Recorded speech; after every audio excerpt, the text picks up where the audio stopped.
this video, we would like to show you the trim restorer from Solution Finish.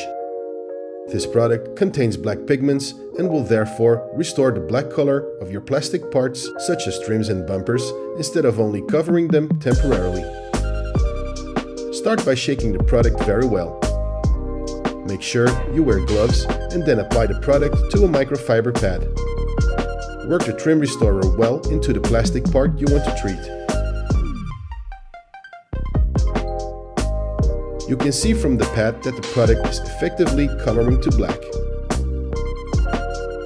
If necessary, you can remove excess product with a dry microfiber cloth for an even finish. Now you can enjoy beautiful, deep black trims again, which will stay that way for a long time. Thanks for watching. Until next time.